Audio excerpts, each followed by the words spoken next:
xibaar yu wér te wóor ca tàng-tàng ba abonnez-vous pour ngeen di mën di jot suñuy vidéo.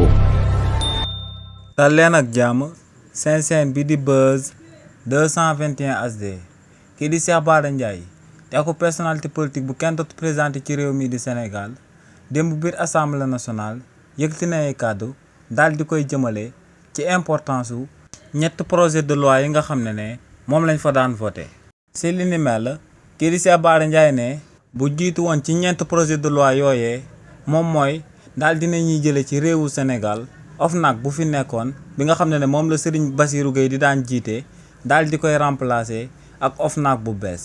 ne li ni mel nag lu sabab gouvernement bu bees bi daal di koy amal moom mooy que ne dañoo daal di bëgg transparence gën a daal di am ci réewu Sénégal bu ko defee ñu gën a daal di mën a xeex ger ci réewu Sénégal te ne méthode buñ ci daal di employé moom mooy que ne léegi bépp fonctionnaire tàmbale ko ci premier ministre ba daal di wàcc ci fonctionnaire bu gën a tuuti ci réewu Sénégal léegi buñ la tabee ci aku poste da ngay daal di amal déclaration de patrimoine ne li ni mel dina daal di may gouvernement bi daal di contrôler nit ki ginnaaw buñ ko tabee ci poste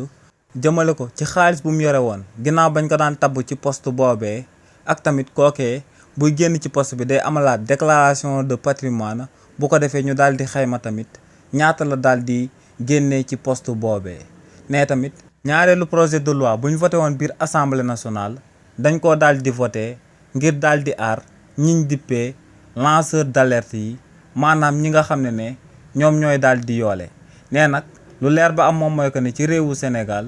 ci ñeenti régime yi nga xam ne ñoom ñoo fi jiitu woon régime bii di Pastef ne boo jëloon say responsabilité daal di yoole koo xam ne akub haut cadre la ci entreprise booy liggéeyee ne boo moytut dinañ la daal di dax ba noppi daal di jël ay daan daal di koy teg sa ndodd. waaye nag ne ci régime son excellence président Bassirou Diomaye Diakhar Faye boo gisee kuy di amal naka sudut noonu di pasare alal bi nga xam ne Sénégalais yëpp ñoom ñoo ko daal di bokk boo boolee ki nga xam ne akub haut cadre la wala kuy amal ñaawteef boobee ne si li ni mel non seulement kenn du la ci daal di daan waaye tamit dinañ daal di jël 10% ci xaalis boobee nga daal di wane ñu daal di jël daal di la ko ciy jox. waaye tamit kii di Cheikh Bara Ndiaye ne ñetteelu projet de loi bi dañ koo daal di voté ngir sénégalais yi daal di am accès à l'information ne sénégalais yi war nañoo daal di xam ay xibaar yuy bàyyeekoo ci état bi te ne li ni mel akub exercice de transparence la ndax ne bu askan wi